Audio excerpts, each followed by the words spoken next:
খাটে ঘুমিয়ে আছি, আর তখনই আমার ফোনটা বেজে ওঠে। হ্যালো, আসসালামু আলাইকুম। ওয়ালাইকুম সালাম। কি করেন আপনি? আর কোথায় আপনি? ও তারিন, তুমি? আমি তো শুয়ে আছি। কয়টা বাজে? ও শিট! তাড়াতাড়ি কলেজে আসো। বলেই ফোন কেটে দিল, আর আমিও ফোনটা রেখে লাফিয়ে উঠে চলে গেলাম ফ্রেশ হতে। ফ্রেশ হয়ে এসে ডাইনিং টেবিলে গিয়ে বসি। কি রে, এত দেরি করে ঘুম থেকে উঠলি কেন? আর বলিও না, কাল রাতে ঘুম আসে নাই আমার। তাড়াতাড়ি নাস্তা দাও তো। তারপর নাস্তা করেই আম্মুকে বিদায় দিয়ে বেরিয়ে পড়ি, আর রাস্তায় দাঁড়িয়ে আছি রিক্সার জন্য। দাঁড়িয়ে নিজের পরিচয়টা দিয়ে দেই। বরাবরের মতো আমি মোহাম্মদ ওবায়দুর রহমান অন্তর, অনার্স 3য় বর্ষে পড়ি। আব্বু আম্মুর একমাত্র সন্তান আমি। আর সকালে যে কল দিয়ে আমাকে জাগিয়ে দেয় সে আমার ভালোবাসা তারিন, যার সাথে আমার 1.5 বছরের সম্পর্ক। আর বাকিটুকু না হয় গল্পেই জেনে নিয়েন। দাঁড়িয়ে আছি অসহায়ের মতো। শালার ভাগ্য এত খারাপ কেন? একে তো লেট, দ্বিতীয়ত রিক্সাওয়ালা মামারাও নাই। অন্তর, আমি দেখলাম কেউ একজন আমাকে ডাক দিল। দেখলাম সে আর কেউ না, আমার ক্লাসমেট ও হারামি বান্ধবী তানিয়া। তবে শুধু ক্লাসমেট ও বান্ধবী বললে হবে না, অন্য একটা পরিচয়ও আছে, আমার বেস্টুর জিএফ। তবে বন্ধুর জিএফ মানে আমার ক্লোজ ফ্রেন্ড, বলতে গেলে বেস্টিও। কিরে এভাবে দাঁড়ায় আছিস কেন? খুশির ঠেলায় আহার এই বেচারা, ওঠ রিক্সায়। আমিও লাফিয়ে রিক্সায় উঠে পড়ি। তুই না উঠতে দিলেও তোরে লাথি মারি ফেলে আমি রিক্সা নিয়ে চলে যেতাম আর কি। কুত্তা। চুপ কুত্তি। আর মামা রিক্সা চালান, এতের কথা শুনে লাভ নাই। পাবনার পাগলি এতে। রিক্সা চলতেছে আপন গতিতে, আর আমরা রিক্সায় যুদ্ধ করতে ব্যস্ত। রিক্সা ঠিক আমাদের কলেজের গেটে থামে। ওই কুত্তা, ভাড়া দে। দিমু তো গতকালকে। যা, আমি দিচ্ছি, কিপটা কোথাকার। তারপর তানিয়া ভাড়া দিয়ে দেয়। আমি তো মহা খুশি, টাকা বাঁচাইছি। একটা মাত্র কারণে তোকে সহ্য করতেছি, শুধু কাজটা শেষ হোক ব্যাস।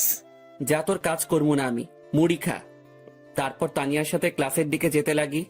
ক্লাসে যেতেই আমরা দেখলাম স্যার ক্লাস করাতেছে। বাহ, এত তাড়াতাড়ি আসলেন? কি করে আপনারা?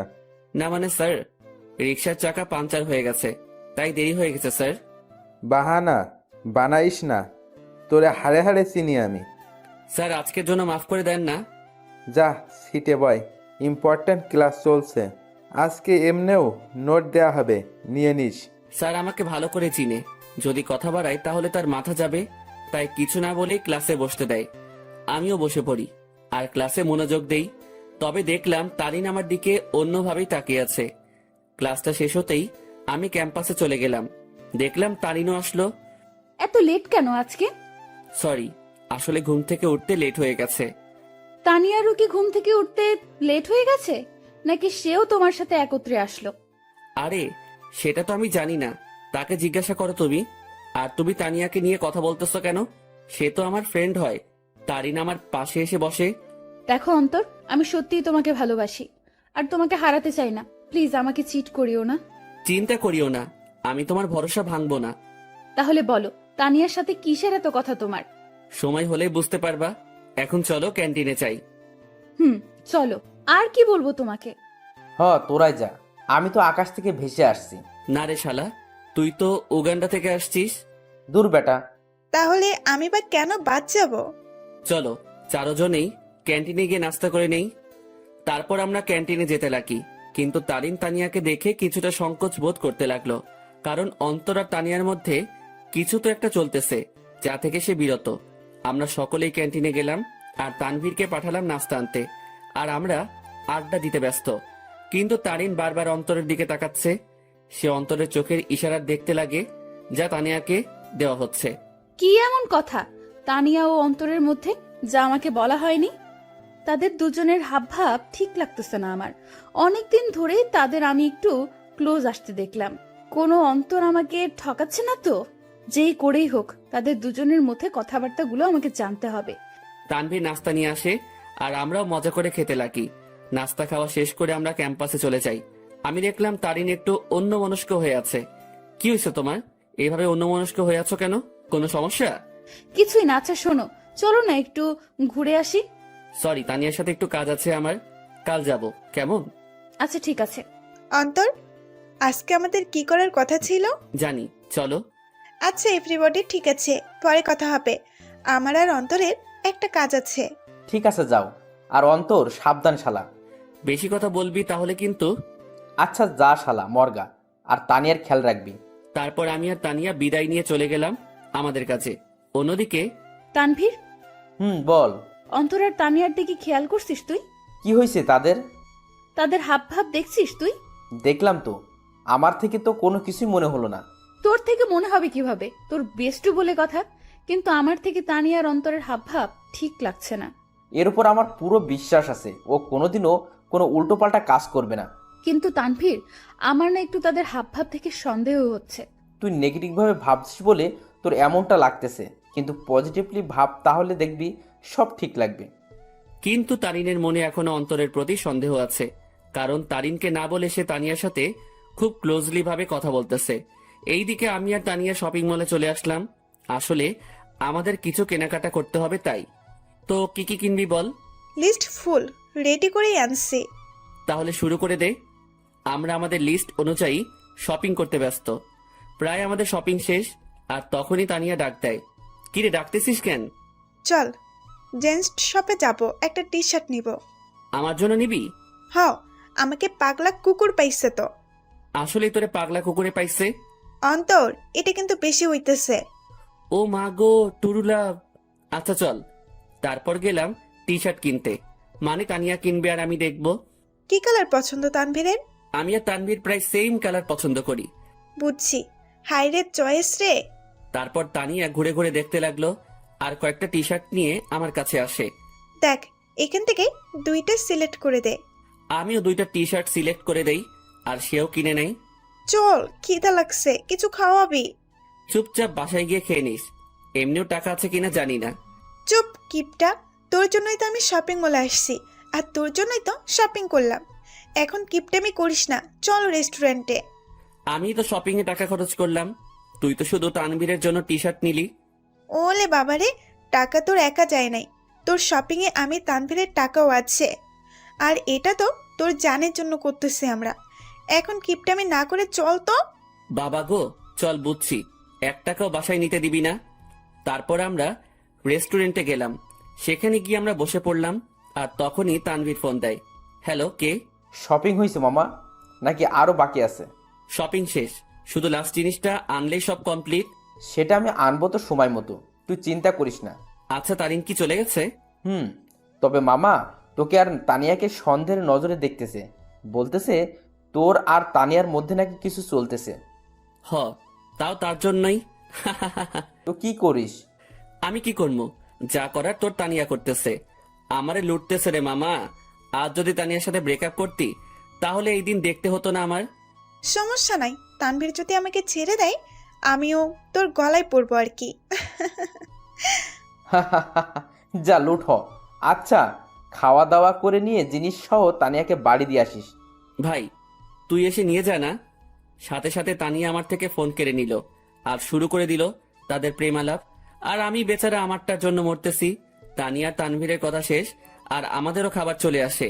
অন্যদিকে তারিন ও তার কিছু বান্ধবীদের নিয়ে একই রেস্টুরেন্টে আসে, যেখানে অন্তর ও তানিয়া উপস্থিত। তারিন, দেখ তো, এটা অন্তর ভাইয়া না? তারিন অন্তরকে তানিয়ার সাথে দেখে প্রায় অবাক হয়ে গেল। তারিন দেখতে লাগলো তানিয়া আর অন্তর হেসে হেসে কথা বলতেছে আর খাবার খাচ্ছে। তারিন তার মোবাইলটা বের করে অন্তরকে কল দেওয়ার জন্য। এইদিকে আমি জানি না প্ল্যান সাকসেস হবে কিনা, তবে আমি আমার কলেজাটাকে খুশি দেখতে চাই।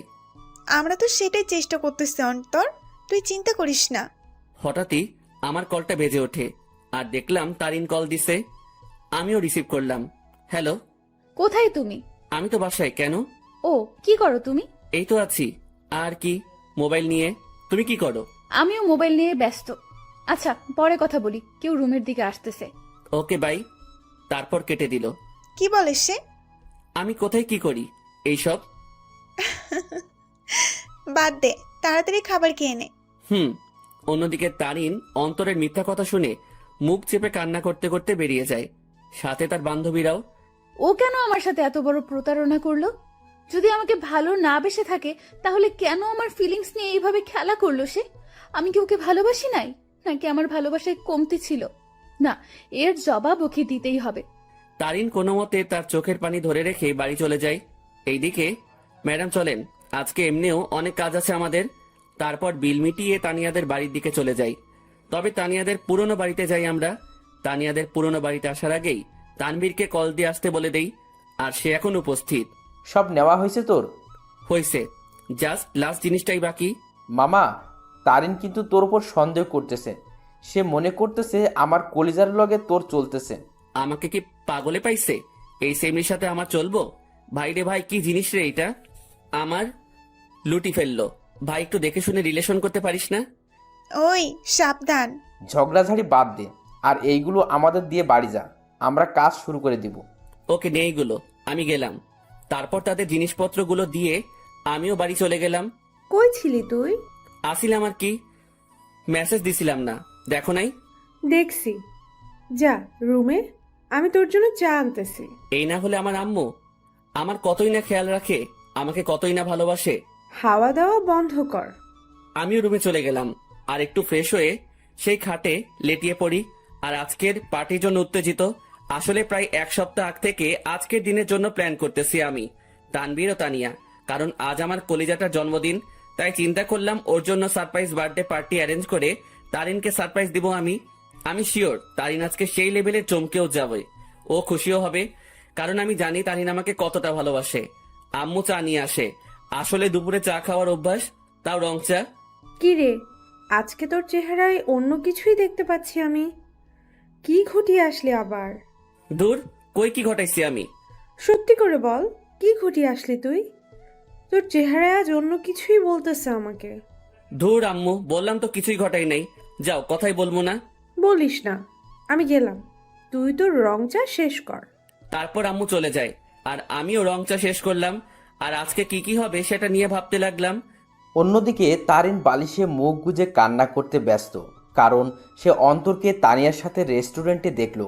আর যখন সে অন্তরকে কল দেয় ও জিজ্ঞাসা করে, তখন অন্তর তাকে মিথ্যা বলে।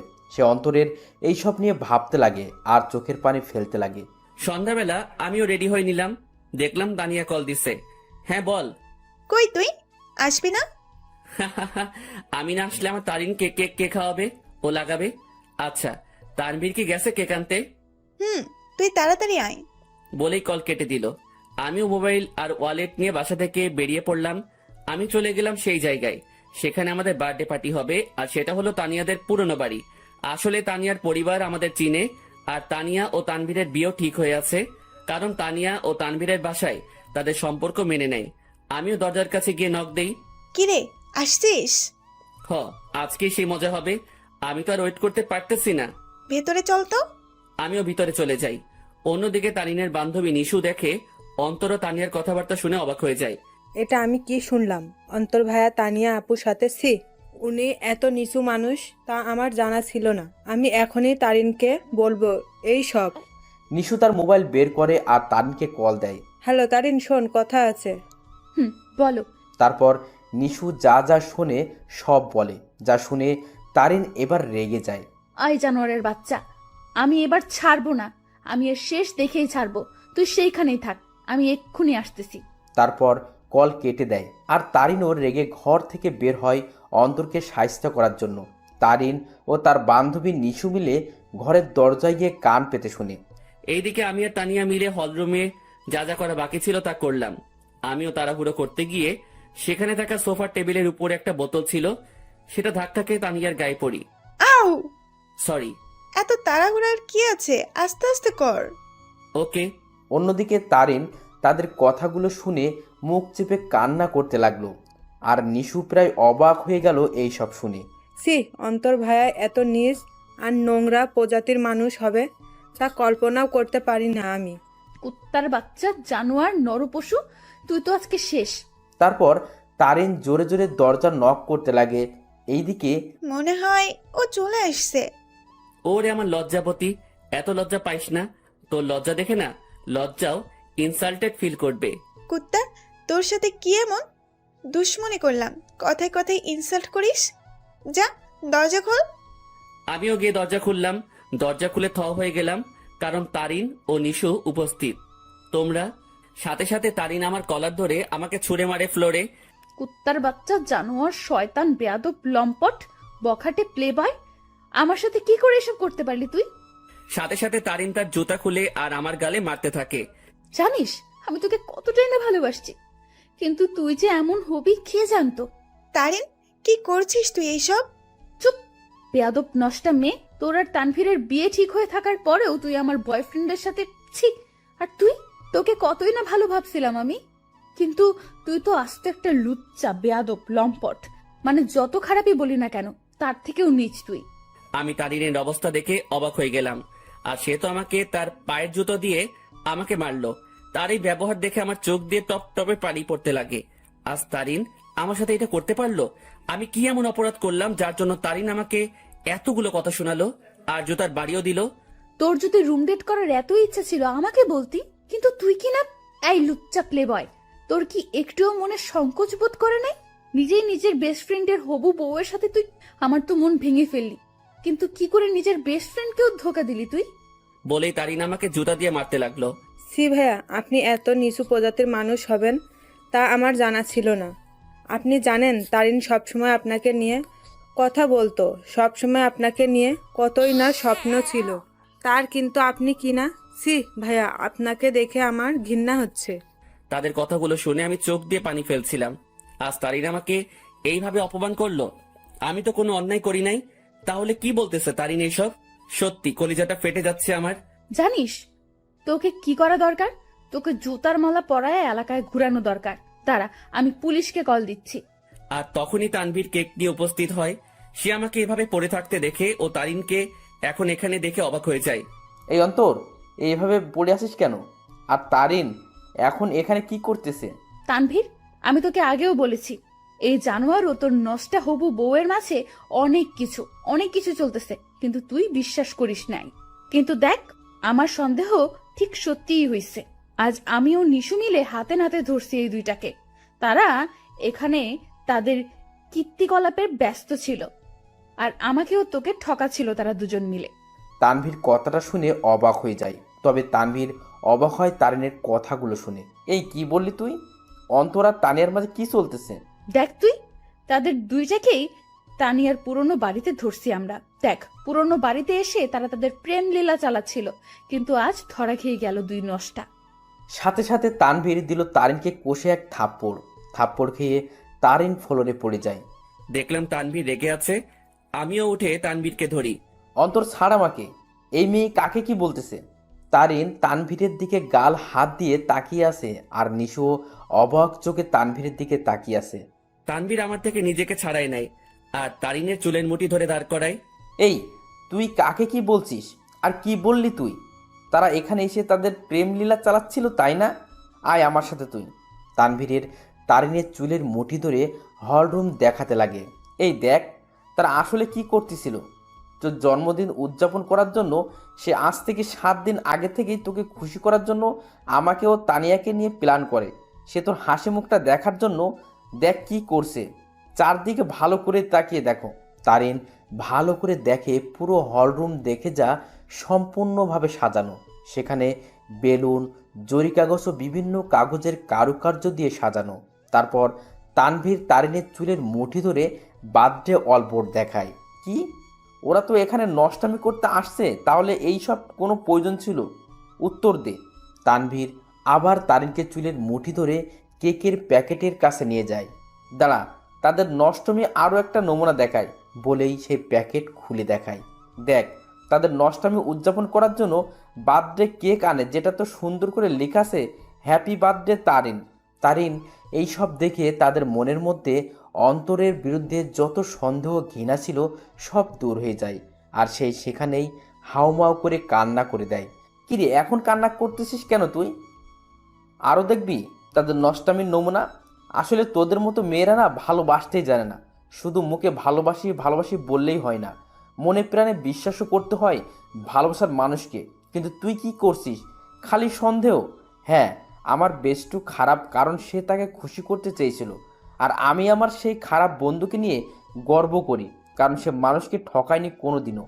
সে সব সময় সবাইকে হাসি খুশি দেখতে চায়, কিন্তু আড়ালে সে নিজেই কান্না করে যেত, কিন্তু যখন তুই তার জীবনে আসছিস সে মনে করছিল সেও এখনো হাসি খুশি থাকবে, কিন্তু তুই আজকে তাকে সবচেয়ে বড় কষ্ট দিয়ে দিলি। হ্যাঁ, আমার বন্ধু জানোয়ার, কারণ সে তোকে হাসাতে চেয়েছিল, যার প্রতিদান আজ তুই দিয়ে দিলি। তানভীর, অন্তর কোথায়? নিশু, অন্তর কোথায়? নিশু চুপ হয়ে আছে। তানভীর সাথে সাথে বাইরে দৌড় দেয় অন্তরকে খোঁজার জন্য, কিন্তু অন্তরকে পায়নি সে। তারিন সেখানে কান্না করতে করতে বসে পড়ে।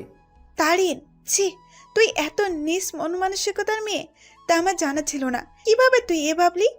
অন্তর আমাকে বান্ধবী মানে তো ঠিকই, সাথে ও আমাকে মন থেকে সম্মানও দেয়। আর তুই কি না, অন্তর তোর জন্য কতই না কি করতে চাইছিল। সে চাইছে তোকে সারপ্রাইজ বার্থডে পার্টি দেবে, কিন্তু তুই তাকে কি দিলি? অনেক অপমান ও জুতার বাড়ি। কি করে পারলি তুই এইসব ভাবতে? অন্তর তোকে কতটা ভালোবাসে তা আমি আর তানভীর ভালো করেই জানি, কিন্তু তুই ভালো যেহেতু বেসেছিস, তাহলে একটু ভালোবাসার মানুষকে বিশ্বাস করতে শেখ, সন্দেহ না। আমার মনে হয় না তুই অন্তরকে কোনো দিনও ভালোবেসেছিস, কিন্তু সে তোকে মনে প্রাণে ভালোবেসেই গেল। তানভীর বাইরে থেকে আসে। অন্তরকে পাইছো? না, তুমি একটু কষ্ট করে বাড়িতে খুঁজে দেখো তো। আর এই, তুই বের হ বাড়ি থেকে। তানভীর তারিনকে টেনে বাড়ি থেকে বের করে দেয়, সাথে নিশিও বেরিয়ে যায়। আর তানভীর ও তানিয়া মিলে পুরো বাড়ি খুঁজে দেখে, কিন্তু অন্তরকে খুঁজে পেল না। তারিন বাইরের রাস্তায় বসে বসে হাওমাও করে কান্না করতে লাগে। সে আজ তার সন্দেহের জন্য তার অতি প্রিয় একটা জিনিসের কাছে ঘৃণার পাত্র হয়ে গেল। কি করে আমার মাথায় এসব আসলো? কেন আমি অন্তরকে সন্দেহ করলাম? যে আমাকে বলেছিল আমাকে কোনোদিন ঠকাবে না, কিন্তু আমি তাকে বিশ্বাস না করে তাকে অনেক কথা শোনালাম, খুব জুতার বাড়ি দিলাম। ছেলেটা তো আমাকে হাসি খুশি রাখতে চেয়েছিল, কিন্তু আমিই ওকে কাঁদিয়ে দিলাম। বলে সে আরও কান্নায় ভেঙে পড়ে। এইদিকে আমি মেইন রোডে চলে আসলাম। আজ আমাকে আমার ভালোবাসা ভালোই একটা শিক্ষা দিল, আর বুঝিয়ে দিল আমি তার মনে কোনোদিনও জায়গা করে নিতে পারলাম না। আমি তার মনে বিশ্বাস জোগাতে পারলাম না। হয়তো আমারই ভুল ছিল, আগে তার মনে বিশ্বাস জোগানোটা দরকার ছিল, পরে না হয় তার জন্য কোনো কিছু করতাম। হয়তো আমার ভালোবাসায় কমতি ছিল, যার পরিণাম জুতার বাড়ি পেলাম। না, আর কোনোদিনও কাউকে ভালোবাসবো না, আর মনে আঘাত চাই না।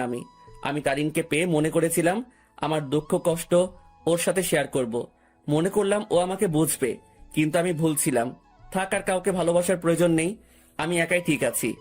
আর যদি কাউকে প্রয়োজন হয়, আমার বেস্টু ও আমার হৌভাবি আছে না, কিন্তু না আর কাউকে বিশ্বাস করব, না কাউকে মন দিব। কেউ চাই না, আমার শুধু পরিবার ও বান্ধবীদের নিয়ে থাকবো আমি মেইন রোডে হাঁটতে লাগলাম, মনকে শান্ত ও বোঝানোর জন্য যে তার জন্য কোনো ভালোবাসা নেই, আছে শুধু সন্দেহ আর সন্দেহ। আমিও মেইন রোডে যতদূর পারলাম হাঁটতে লাগলাম। কি বা করব আমি? ভাঙা মনকে সান্ত্বনা দিতে চাচ্ছি। আমি চিন্তা করছিলাম মনের মতো একজন পেয়ে তাকে নিয়ে আমি হাসি খুশি থাকবো, কিন্তু ভাগ্য একটা মোড় দিয়ে দিল। রাত 11টা বাজে, আমি এখনো রাস্তায় হাঁটছি আর চোখের পানি ফেলছি। আমার ফোনটাও অফ করে রাখছিলাম যাতে কেউ আমাকে বিরক্ত না করতে পারে, কারণ আমি একটু একা থাকতে চাই। রাত 12টা বাজে, আমি রাস্তার এক কোণায় বসে আছি। তবে আজ আমার নেশার সাহায্য নিতে ইচ্ছা করছে, তাই আমিও উঠে হাঁটতে লাগলাম আর খুঁজতে লাগলাম কোনো দোকান খোলা আছে কিনা। আমি দেখলাম একটা টঙের দোকান খোলা, তাই আমিও চলে গেলাম। কি চাই মামা? আমি সংকোচ বোধ করতে লাগলাম, কারণ আমি আজ পর্যন্ত কোনো দিনও কোনো দোকানে গিয়ে সিগারেট চাই নাই। আরে ভাই, বলবেন তো কি লাগবে? সিগারেট লাগবে? আরে এটার জন্য এভাবে সংকোচ বোধ করছেন কেন ভাই? বলেন, কি সিগারেট দিব? আমি বেশিরভাগই ডার্বি, ব্যানসন ও গোল্ডলিপের কথা শুনেছিলাম, তাই চিন্তা করলাম তিনটাই নিয়ে নেই। ডার্বি, ব্যানসন ও গোল্ডলিপ তিনটার এক প্যাকেট দিয়ে দেন। তারপর দোকানদার আমাকে দেয় আর আমিও টাকা দিয়ে দেই, সাথে একটা লাইটারও নিয়ে নিলাম। আমিও যেতে লাগি। ভাই একটা কথা বলবো? জি বলেন। ভাই আমি এই প্রথম দেখলাম কেউ একসাথে 3 ধরনের সিগারেট নিল। ভাই আপনারা কি গ্রুপ মিলে আড্ডা দিবেন নাকি? সেটা আপনি না জানলেও চলবে, আপনার কাজ সিগারেট বিক্রি করা, এই সকল প্রশ্ন করা না। বলেই চলে আসলাম সেখান থেকে। তারপর আমিও আবারও মেইন রোডে গিয়ে সিগারেট ধরালাম।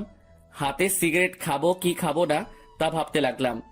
পরে এইসব ভাবনা চিন্তা বাদ দিয়ে সোজা খাওয়া শুরু করে দিলাম। প্রথমে একটু কষ্ট লাগলেও পরে ঠিক লাগতে লাগলো। প্রথমে গোল্ডলিপ, এরপর ব্যানসন, এরপর ডার্বি খেলাম। একটা শেষ হতেই অন্য একটা ধরিয়ে দিলাম। এভাবেই 3 প্যাকেটই প্রায় শেষ। শুধু ডার্বির 4টা সিগারেট বাকি আছে। দেখলাম 1টা বাজে। পরে মনে পড়লো বাসার কথা, তাই মোবাইলটা অন করলাম। অন করতেই আম্মু আব্বুর প্রায় 150-র উপরে SMS এবং সাথে সাথে আব্বুর ফোন। কি রে, কই তুই? ফোন বন্ধ কেন তোর? আরে মোবাইল হঠাৎই বন্ধ হয়ে যায়, এতে আমার দোষ কোথায়? কি রে, তুই রেগে আছিস কেন? কি হয়েছে? আমার ইচ্ছা, আমার লাইফ, আমি যা খুশি করব। ফোনটা রাখো, আর আমি পরে আসবো, একটা পার্টিতে আছি, বাই বলেই কল কেটে দিলাম। এরপর বাকি যে সিগারেটগুলো ছিল সেগুলো একটার পর একটা শেষ করলাম। আমি চাচ্ছি সিগারেটের ধোঁয়া দিয়ে নিজের কষ্টটাকেও উড়িয়ে দিতে। প্রায় 2:30 বাজে আমি বাসার দিকে গেলাম। আমি দরজায় টান দিতেই দরজা খুলে যায়, আর আমি বাড়ির দরজা বন্ধ করে দিয়ে রুমে চলে যাই। শুয়ে থাকতে থাকতে ঘুম চলে আসে। অন্তর, অন্তর, আব্বু ওঠ, আর কতক্ষণ ঘুমাবি? সকাল হয়েছে তো। আম্মুর ডাকে আমি উঠে পড়ি। এইভাবে কি দেখো তুমি? তোর চোখ লাল হয়ে আছে কেন? ধুর, বোকার মতো কথা বলিও না তো। কাল রাতে আসলাম কয়টায়, আমি ভালো করে ঘুমোতে পারি নাই তো, তাই। আমিও উঠে বাথরুমে ফ্রেশ হতে চলে যাই। সেখানে আমি আয়নায় আমার চোখগুলো দেখতে লাগলাম। আসলে আমার চোখগুলো লাল হয়ে আছে, তবে একটু ভয়ঙ্কর লাগতেছে দেখতে। এখন আমার চোখগুলো দেখলে মনে হবে আমি কোনো এক নরপশু হিংস্র হয়ে আছি, আর শিকার পেলে সোজা গিলে ফেলবো। আমি খেয়াল করলাম আমার গায়ের থেকে সিগারেটের গন্ধ আসতেছে, তাই পকেটে যা যা ছিল সব বের করে এক সাইডে রেখে সেই অবস্থায় গোসল করে নিলাম। তারপর রুমে গিয়ে একটা টি শার্ট ও প্যান্ট নিয়ে আবার বাথরুমে চলে গেলাম আর চেঞ্জ করে নিলাম। এরপর আমি আমার রুমে আয়নার সামনে গেলাম। সেখানে গিয়ে নিজেকে দেখতে লাগলাম। একদিনে কি থেকে কি হয়ে গেলাম আমি। আমার চুলগুলো ভেজা অবস্থায় আছে, তাই সেগুলো নেমে আছে, আর চুলগুলো বড় হওয়ার কারণে চোখ বরাবর আসলো। তবে সেই অবস্থায় নিজেকে দেখলাম আর নিজেই প্রায় ভয় পেয়ে গেলাম, কারণ আমার চুল ও চোখের জন্য একটা কি বলবো ভাই, বাদ দেন। আমিও ডাইনিং রুমে চলে গেলাম। দেখলাম আব্বুও উপস্থিত। আমিও টেবিলে বসলাম। কি রে, কাল রাতে কই ছিলি? একটা ফ্রেন্ডের বাসায় বার্থডে পার্টিতে ছিলাম। আমাদের একটু বলে যাইতি, ভালো হইতো। আমাদের কি চিন্তা হয় না তোর জন্য? সাথে সাথে টেবিলের উপর থেকে একটা গ্লাস নিয়ে ফ্লোরে আছাড় মেরে ভেঙে ফেলি। আমাকে পাইছোটা কি তোমরা? আমি কি মেয়ে নাকি যে আমাকে নিয়ে চিন্তা হয়? যদি এতই চিন্তা হয় তাহলে কেন বাইরের দুনিয়া দেখাইছো আমাকে? ঘরে আটকায় রাখলেই হইতো। আমার অবস্থা দেখে আম্মু আব্বু দুজনেই নিস্তব্ধ হয়ে গেল, আর আমিও টেবিল থেকে উঠে সোজা রুমে চলে গেলাম। তখন মনে পড়লো ফোনের কথা। আমিও ফোনটা হাতে নিলাম। দেখলাম তারিনের নাম্বার থেকে অনেকগুলো মিসড কল। আমি ফোনটা খাটের উপরে ছুঁড়ে মারি। ফোন বাজতে লাগলো। দেখলাম আননোন নাম্বার থেকে কল আসছে। আমিও রিসিভ করলাম। হ্যালো, আসসালামু আলাইকুম, কে বলছেন? হ্যালো, কোথায় তুমি? কলেজে আসো নাই কেন? দেখো, দোহাই লাগে, একটিবার দেখা করো আমার সাথে। ওই আমাকে পাইছিস কি তুই? যখন ইচ্ছা কষ্ট দিবি, যখন ইচ্ছা পিরিত দেখাবি, তাই না? আর কোনো দিনও আমাকে কল দিবি না। তোর মতো ভালো মেয়ের সাথে আমার মতো লুচ্চা নষ্টা প্লে বয়ের কথা বলা উচিত না। রাখ ফোন বলে কল কেটে দিলাম আর মোবাইলটা খাটে ছুঁড়ে ফেলি। লাগবে না কারো ভালোবাসা আমার, একাই ঠিক আছি আমি। অনেক কষ্ট দিয়ে এখন আলগা পিরিত দেখাইতে আসছে। না, এই সিমটাই ভেঙে ফেলবো আমি। না থাকবে সিম, না হবে কন্ট্রাক্ট। আমি মোবাইলটা হাতে নিয়ে তা খুলে সিম নিয়ে নেই আর সেটা ভেঙে ফেলি, আর খাটে শুয়ে পড়ি চোখটা বন্ধ করে। হঠাৎই কেউ একজন আমার মাথায় হাত বুলিয়ে দিতে লাগে। আমিও চোখ খুলে দেখি আম্মু মাথায় হাত বুলিয়ে দিচ্ছে। কি রে আব্বু, কি হয়েছে তোর? একটু বল তো আমাকে। কিছু হয় নাই আমার। আচ্ছা, দেখি আমি নাস্তা খাইয়ে দিই। আচ্ছা দাও। তারপর দেখলাম আম্মু নাস্তা নিয়েই আমার রুমে আসে আর প্লেট নিয়ে আমাকে খাওয়াই দিতে লাগে। আচ্ছা শোন, তোর নানু কল দিছিল, এক কাজ কর, তুই কয়েকদিন সেখান থেকে ঘুরে আয় না। আচ্ছা ঠিক আছে, যাব। ঠিক আছে, আজই চলে যা, তাহলে ভালো হবে। ঠিক আছে। আম্মু আমাকে নাস্তা খাওয়াই দিয়ে চলে যায়, আর আমিও চিন্তা করলাম আমার উপর এমনিও অনেক কিছুই গেছে, তাই একটু রিফ্রেশমেন্টের প্রয়োজন, তাই যাওয়াই উচিত। আমিও আমার ব্যাগ গুছিয়ে নিলাম। দেখলাম সকাল 11টা বাজে। আমি ব্যাগ নিয়ে রুম থেকে বেরিয়ে পড়লাম। আম্মু আব্বুর থেকে বিদায় নিয়ে আমি চলে গেলাম বাস স্টেশনে। আমিও টিকিট কাউন্টারে যেতেই শক খেয়ে গেলাম। কি রে, এখন কোথায় যাস? আমি কি বলবো বুঝতে পারতেছি না, কারণ আমার সামনে তানভীর দাঁড়িয়ে আছে। শালা তুই তুই এখানে কি করতেছিস? শালা আমাকে একা করে কই যাচ্ছিস? আর ফোন বন্ধ কেন তোর? এমনি। এখন তুই এখানে কেন? আর কই যাচ্ছিস তুই? যাইতেছি আর কি, বেস্টুর নানার বাড়ি। মানে? মানে আমি তুই একই জায়গায় যাচ্ছে মামা। এবার কথা বলিস না, টিকিট নে। আমি আর কোনো কথা না বলে টিকিট নিতে গেলাম। কিন্তু প্রশ্ন হলো, এই হারামি কি করে জানলো আমি যে এলাকা ছাড়তেছি? জি, 2টা টিকিট দেন তো জায়গার জন্য। নিয়ে নে, পরের বাস দেরি আছে। ঠিক আছে, দেন তাহলে। আমি 2টা টিকিট নিয়ে নিলাম, কিন্তু আমরা দুজন দু প্রান্তে বসতে হবে। আমরা বাসে উঠলাম। আমি শুধু একটা ব্যাগ নিয়ে আসলাম, যেটাতে কিছু জামা কাপড় ও আমার কিছু প্রয়োজনীয় জিনিস আছে। আমি আবার সিটে বসলাম। যাক ভালোই, আমাকে জানালার পাশ দেওয়া হয়েছে। এবার প্রকৃতি উপভোগ করতে করতে নানার বাড়ি যাওয়া যাবে। আমি দেখলাম তানভীর, আমি যে শাড়িতে বসলাম সে আমার বাম পাশের শাড়ির আমার সিট বরাবর 3 সিট পর তার সিট। আমি সিটে বসে আছি আর বাস ছাড়ার অপেক্ষা করতেছি। আমি জানালা দিয়ে বাহিরে দেখতে লাগি। এক্সকিউজ মি, এটা আমার সিট, আমি কি এখানে বসতে পারি? আমি কথা শুনে সাথে সাথে তাকালাম। দেখলাম একটা কালো বোরকা পরা একটা মেয়ে এই কথা বলল। কোনটা আপনার সিট? জি, আপনার পাশের সিট আমার। আমি কি এখানে বসতে পারি? পড়ে গেলাম মুসিবতে।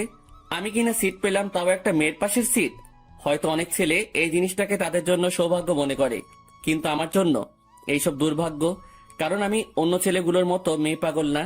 তবে হ্যাঁ, একজনকে নিয়ে স্বপ্ন দেখেছিলাম, কিন্তু থাক, সে অতীতকে মনে না করাই ভালো। সেটা জাস্ট আমার জন্য একটা দুঃস্বপ্ন ছিল। এই যে মিস্টার, এখন কি বসতে দিবেন?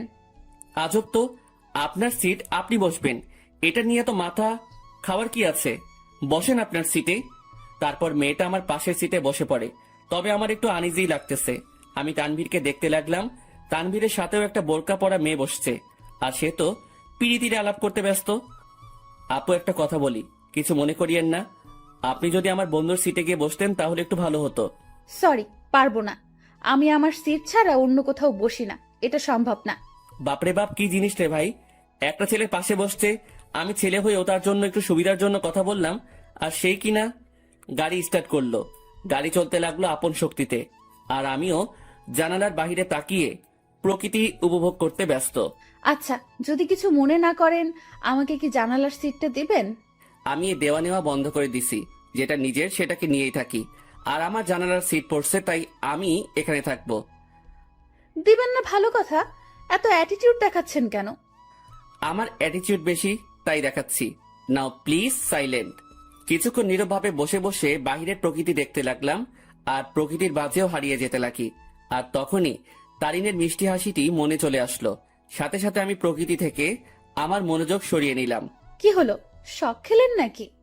আমি কিছুই না বলে আমার পকেট থেকে মোবাইল আর ইয়ারফোনটা বের করে কানে লাগিয়ে দিলাম, আর গান শুনতে লাগলাম। কিছুক্ষণ গানের মধ্যে মগ্ন ছিলাম আমি, আর তখনই পাশ থেকে খোঁচা দেয়। সমস্যা কি? গান শুনছিলেন? না তো, ব্যাডমিন্টন খেলছিলাম। এত রাগ আর কি আছে? আপু, আপনার সমস্যাটা কি বলবেন? কোনো সমস্যা নেই। আচ্ছা, আপনি কি রোমান্টিক গান শুনছিলেন? বুঝছি। আপু আসেন আপনি জানালার সিটে। মেয়েটাও খুশি হয়ে জানালার সিটে বসে, আর আমি পারতেছি না যে এখনই বাস থেকে নেমে যেতে।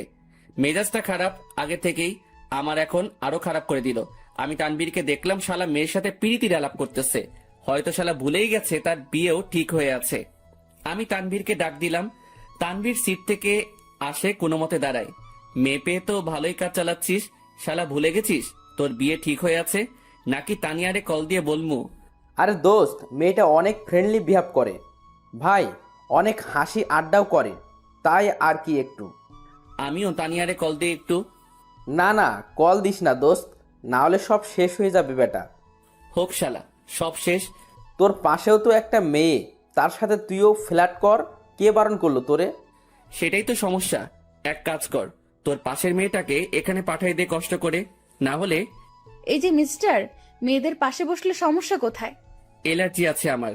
এবার কথা বলিয়ে না, একদম চুপ থাকেন। আচ্ছা দোস্ত, আমি পাঠাচ্ছি। তারপর তানভীর চলে গেল, আর তানভীরের পাশের মেয়েটা আসে। আমি ওনাকে সিটটা দিয়ে আমি তানভীরের পাশে বসে পড়ি, আর সেখানে কানে ইয়ারফোন লাগিয়ে গান শুনতে লাগি। বাস বিরতির জন্য থামলো। তানভীর চল, একটু ফ্রেশ হয়ে নেই, আর কিছু খেয়ে নেই। চল। তারপর আমরা বাস থেকে নামলাম, আর একটু হালকা হয়ে নিলাম। তারপর দুজনেই খাবার খেয়ে নিলাম। তবে টেবিল থেকে উঠতেই ঠিক আমার পিছন বরাবর টেবিলে সেই 2টা মেয়ে উপস্থিত।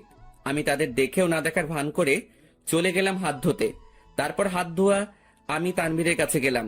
তুই খা, আমি বিল দিয়ে দেই। না, বিল দিস না, আমি দিব। তুই কেন দিবি? তুই আমার সাথে আসছিস, তাই তোর বিল আমি দিব। মামা বেইমানি হবে কিন্তু। যা যা, তুই দে। এমনিও কিপটা তুই, দে শালা। তারপর তানবীর খেয়ে বিল দিল আর কিছু খাবার নিয়ে নিল। আমরা বাসে উঠে যাই আর আমাদের আসার পরেই সেই মেয়ে দুইটাও আসে। কিছুক্ষণ পরে বাসটা ছেড়ে দেয় আর আমিও কানে ইয়ারফোন দিয়ে গান শুনতে লাগি। প্রায় 2.5 ঘন্টা পরে আমরা আমাদের গন্তব্যে পৌঁছে যাই। আমরা বাস থেকে নামি আমাদের ব্যাগ নিয়ে। কিছুক্ষণ পরেও দেখলাম সেই মেয়েগুলো।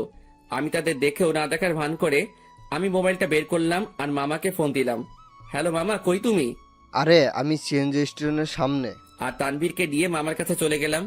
মামা আমাকে দেখে জড়িয়ে ধরে। কেমন আছিস অন্তর? ভালোই আছি।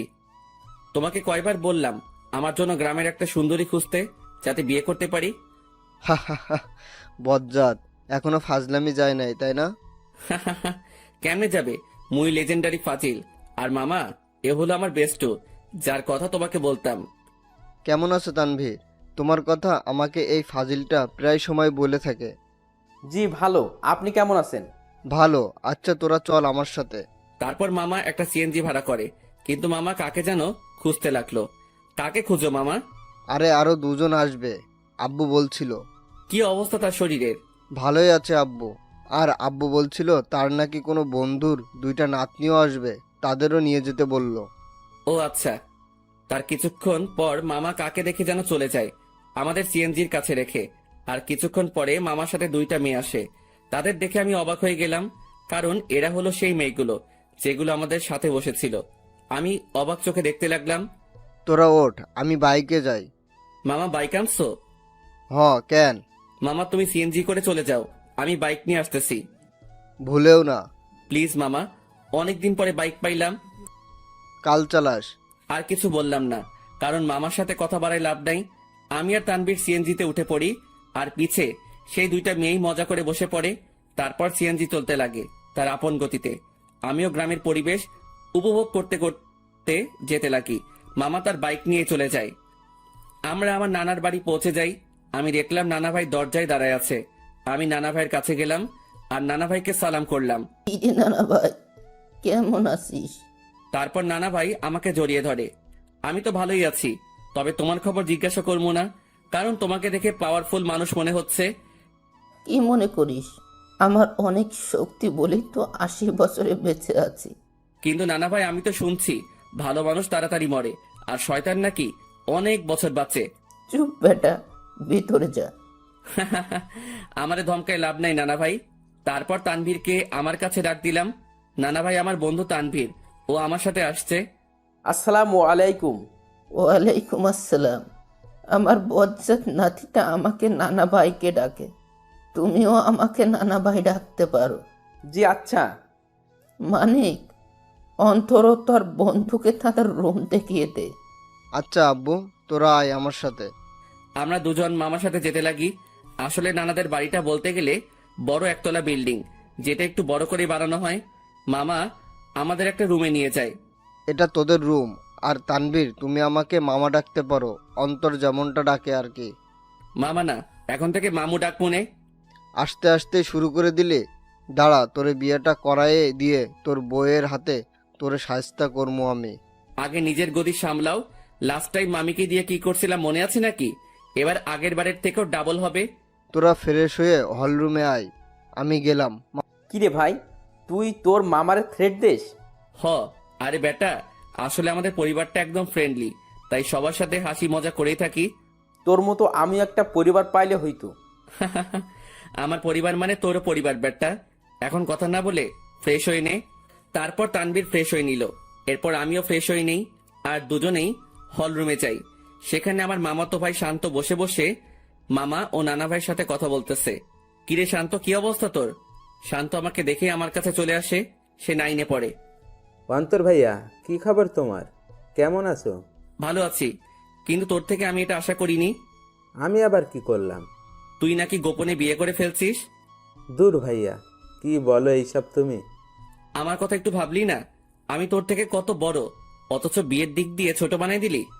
কেমনে পারলি এটা করতে তুই? তোর তো বলছিলাম আমার জন্য মেয়ে খুঁজতে, আর তুই কি না, কাজটা ভালো করিস নাই তুই। দূর ভাইয়া, কে বলেছে তোমারে আমি বিয়ে করছি? আমার বিয়ের বয়স হয়েছে নাকি? আজকালকার পোলাপানগুলো বিশ্বাস নাই, বড় ভাইরে রেখে তারাই গোপনে কাজ সেরে ফেলে। আল্লাহ কোন যুগে আনলা তুমি আমারে? তোদের কথাবার্তা শেষ হলে নাস্তা কর। ও মামি, তোমার জামাই আমাকে বাস স্টেশনে মারছে। নাউজুবিল্লাহ, কিরে বেটা, আমি তোরে কই মারলাম? এই, তুমি অন্তরের গায়ে হাত দিছো? অন্তর আসতে না আসতেই কি মামারে এভাবে মারবি নাকি? তোর জ্বালায় আর বাঁচবো না আমি। আব্বুরে আগেই বলছিলাম এই শয়তানটা যদি আসে আগেই আমাকে বলে দিতে, যাতে বনবাসে ভাগতে পারে। মামার কথা শুনে সবাই হেসে দিল। নানা ভাই, নানু কই? কি আমার উপর ডাক নাকি নানু? হ্যাঁ, তার আদরের ছেলেরে কষ্ট দিবি আর সেই মনে হয় তোরে এমনি এমনি ছাড়ি দিব?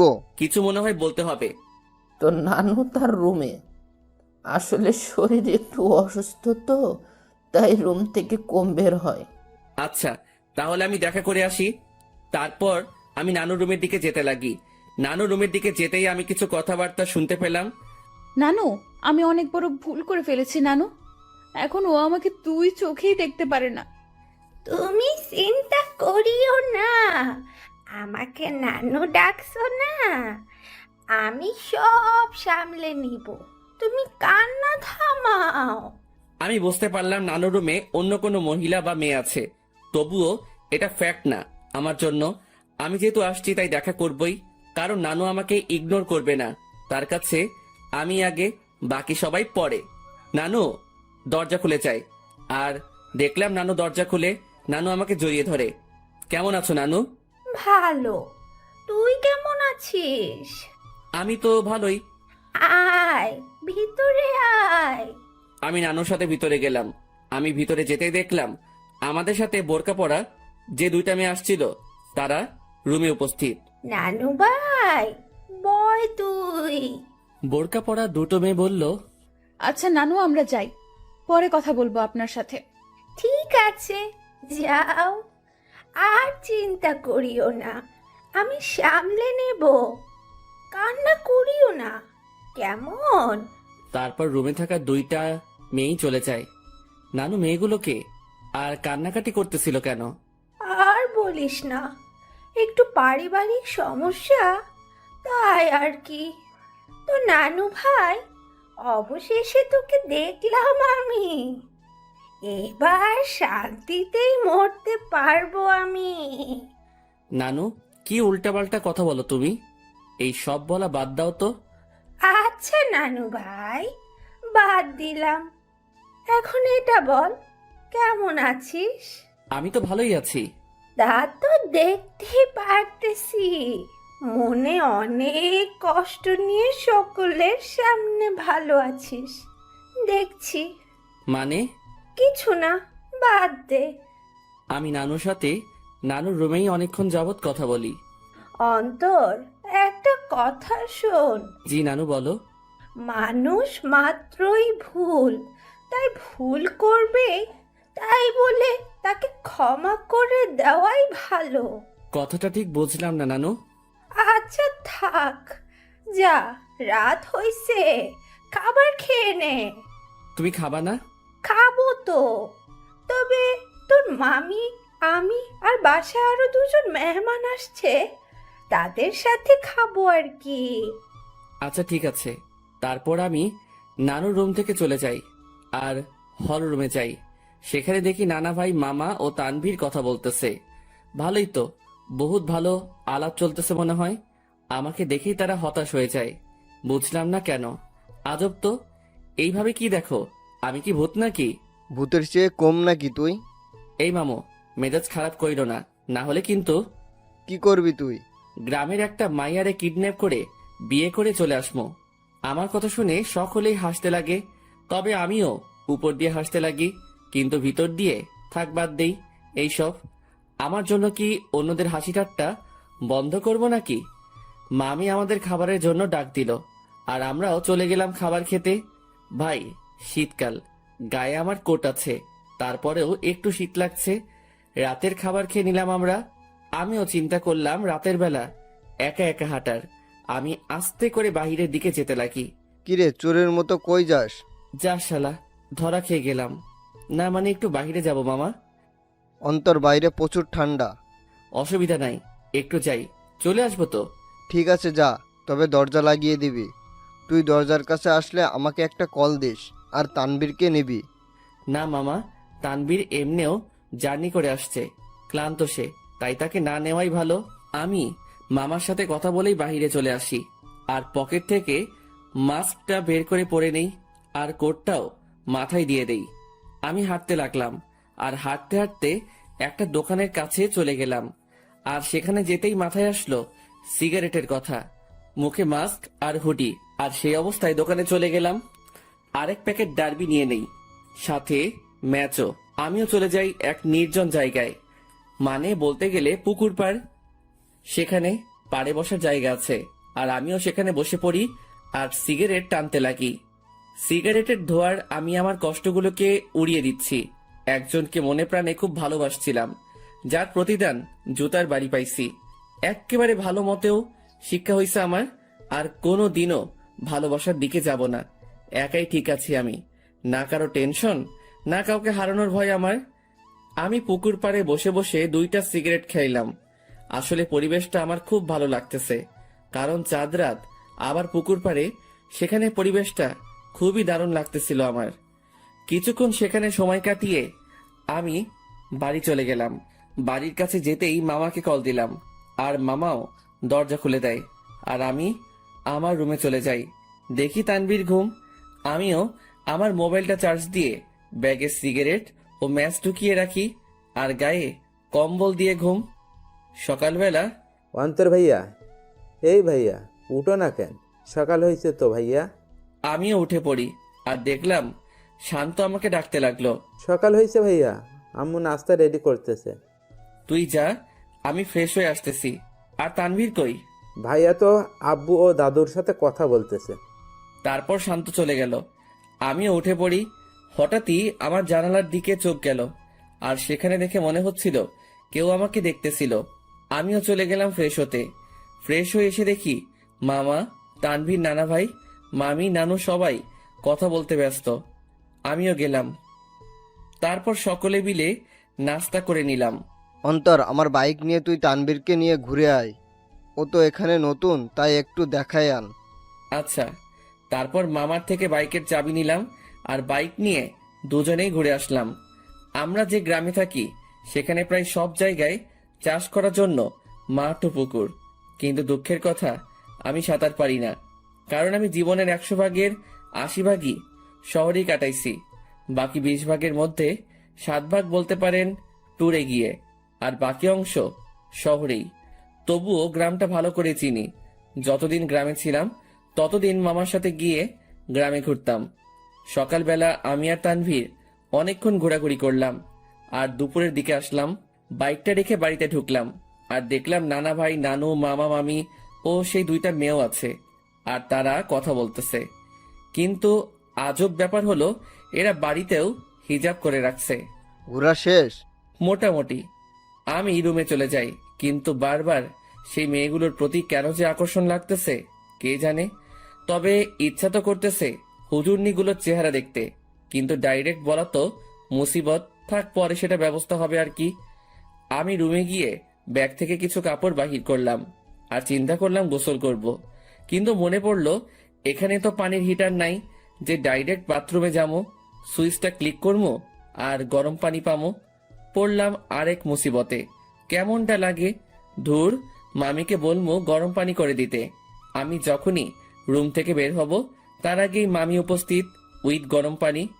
এই না হলে আমার মামি আমার কখন কি লাগে তা তুমিও আম্মুর মতোই জেনে যাও। আমিও তো তোর আরাক আম্মু, এখন যা গোসল করতে, আমি পানি দিয়ে গেলাম।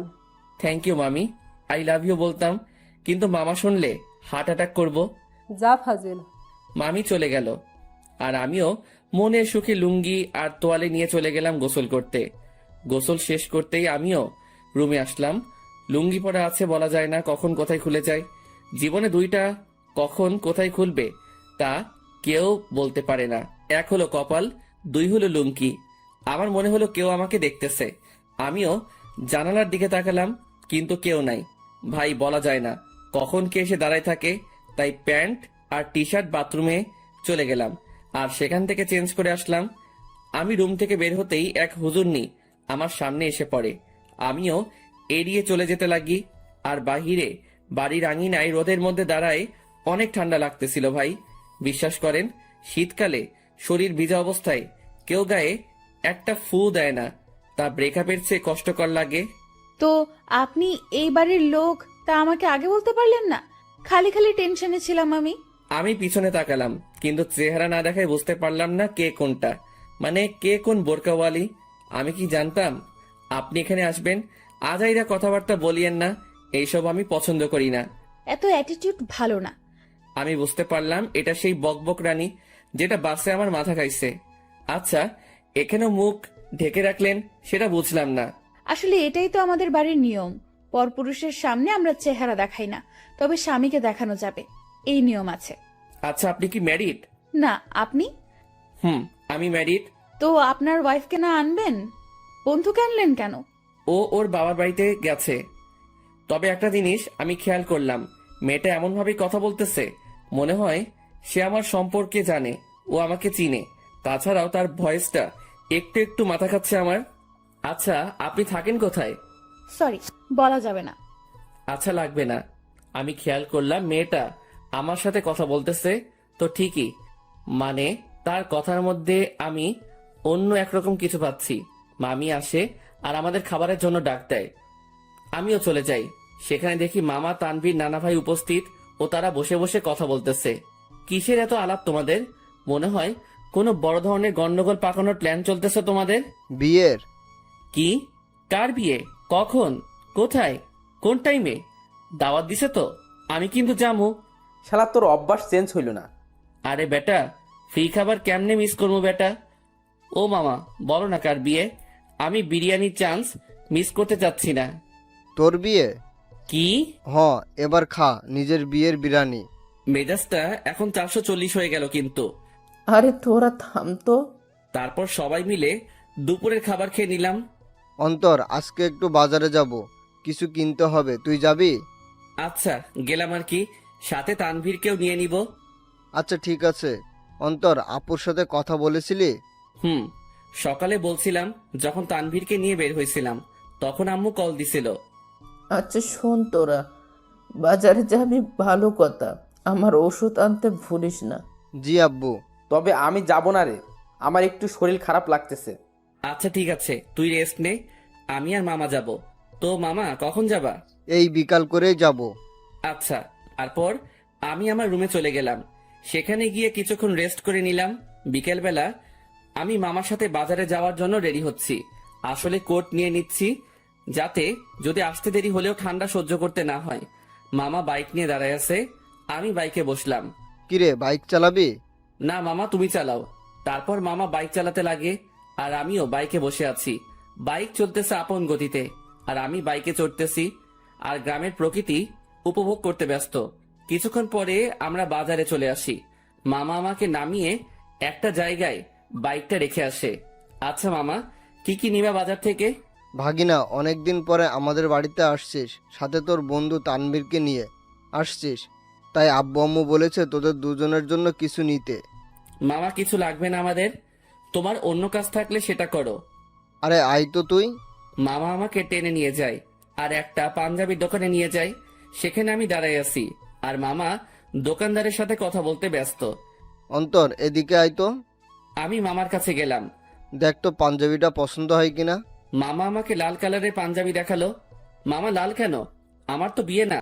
বিয়ে হোক আর না হোক, কিন্তু এটা আমার পছন্দ হয়েছে আর আমি চাই বিয়েতে এটা তুই পরবি। তবে ভাগিনা, এটাতে তোরে বেশ মানাবে। আচ্ছা, তোমার পছন্দ হয়েছে তাহলে নাও। তারপর মামা পাঞ্জাবিটা নিয়ে নেয় আর আমাকেও বলে তানভীরের জন্য একটা পাঞ্জাবি দেখতে। আমিও তানভীরের জন্য একটা পাঞ্জাবি দেখি আর মামাও সেটা কিনে নেয়।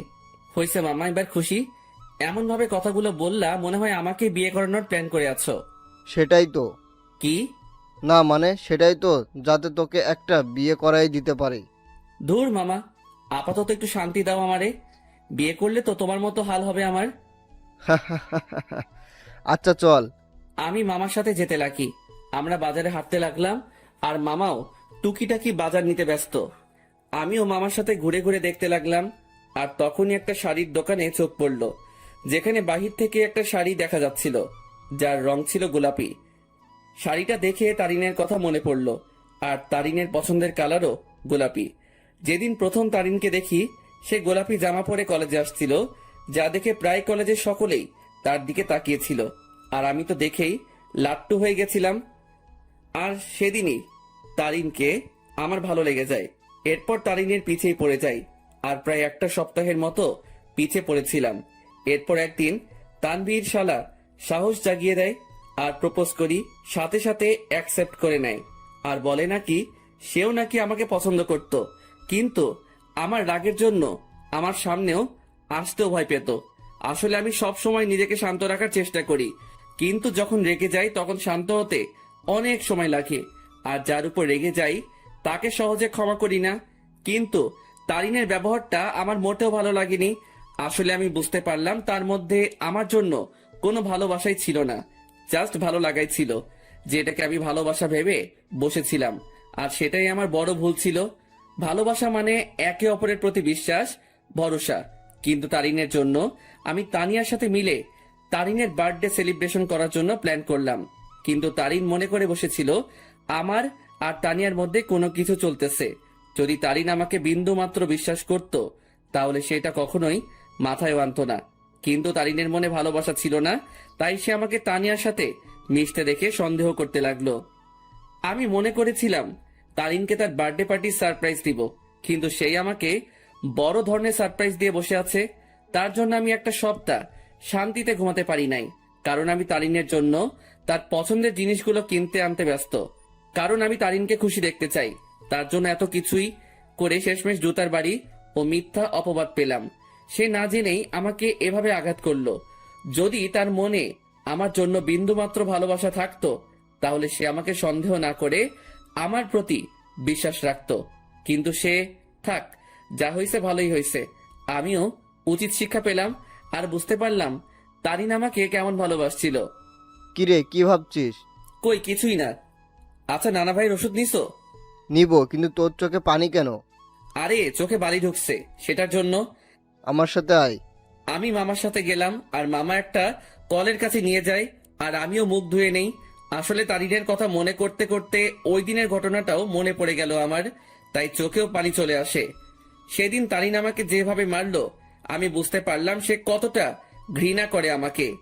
সে সত্যি না জেনেই আমাকে আঘাত করলো, যা থেকে বোঝা যায় তারিনের ভালোবাসা কত দূর। চল বাড়ি যাব, বাজার শেষ। নানা ভাইয়ের ওষুধ নাও। মামা চলে গেল ওষুধ নিতে আর আমাকে বাজারের ব্যাগ ও পাঞ্জাবির প্যাকেটগুলো দিয়ে গেল। আমিও সেগুলো নিয়ে বাইকের কাছে চলে গেলাম।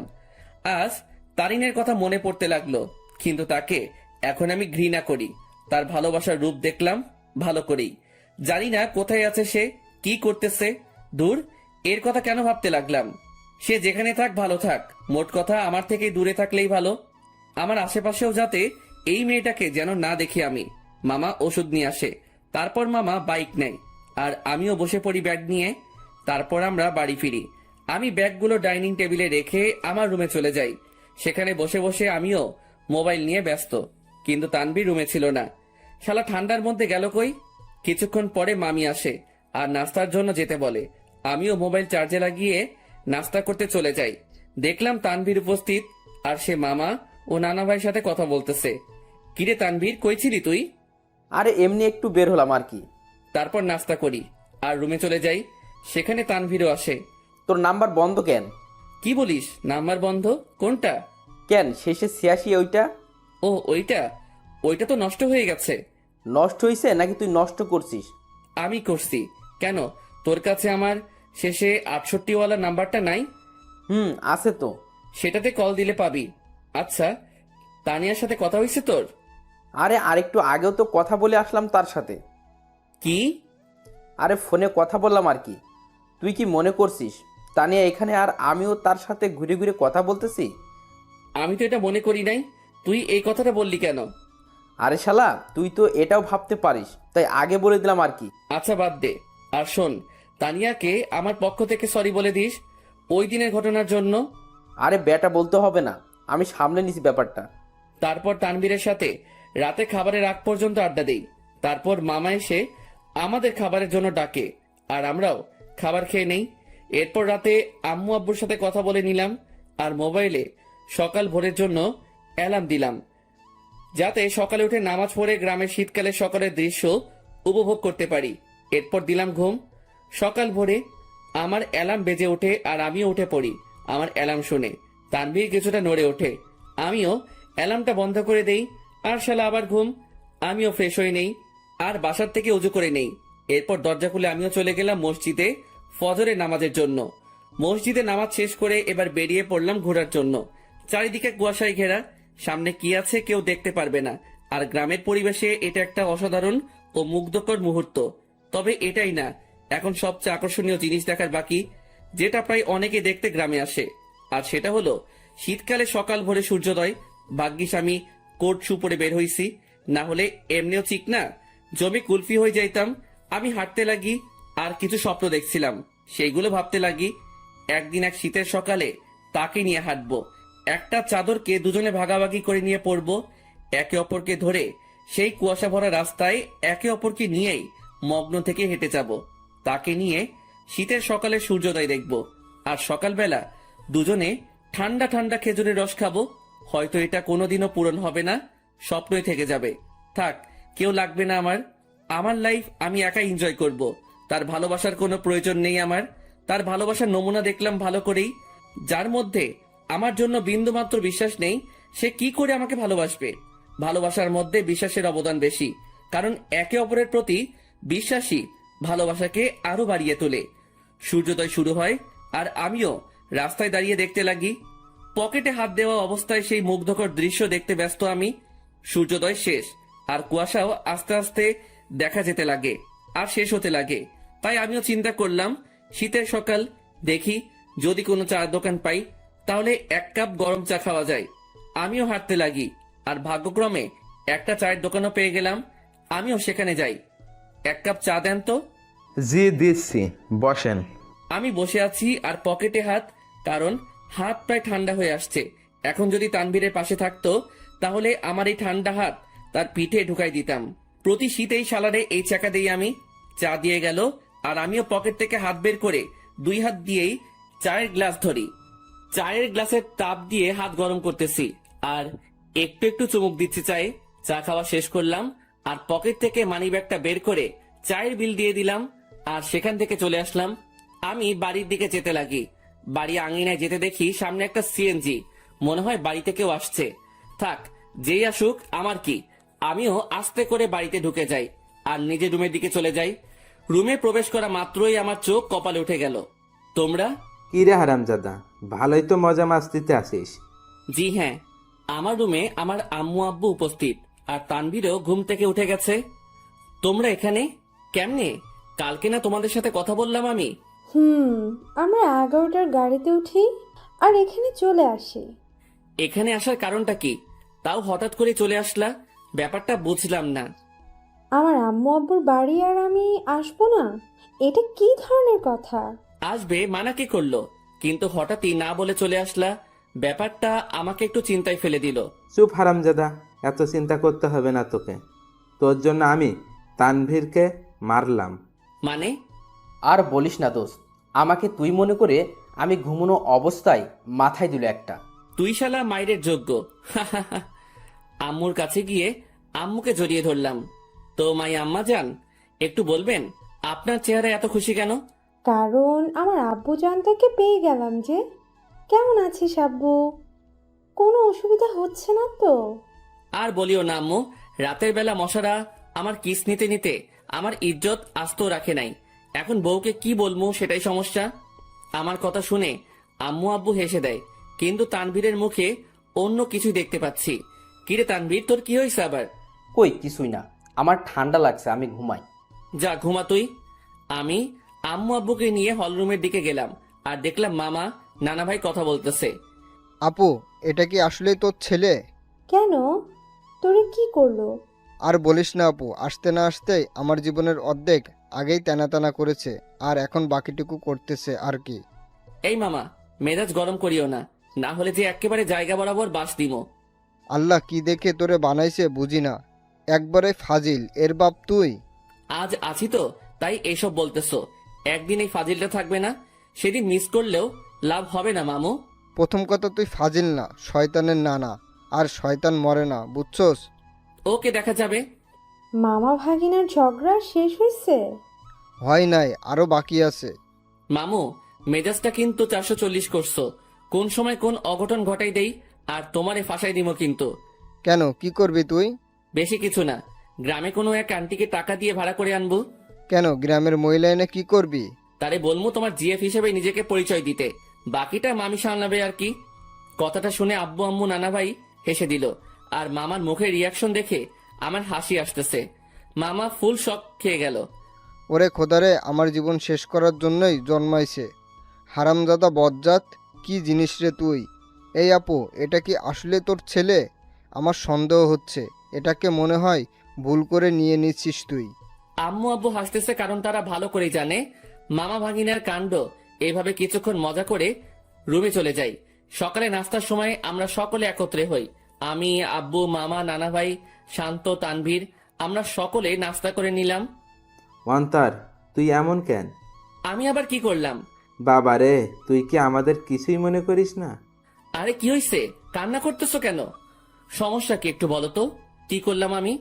আমি আব্বুকে জড়িয়ে ধরলাম। যদি কোনো ভুল কিছু করে থাকি ক্ষমা করে দিও। আর ওই দিনের ব্যাপারটার জন্য সরি। আসলে মাথা ঠিক ছিল না, তাই কথা বলতে ইচ্ছে করতেছিল না।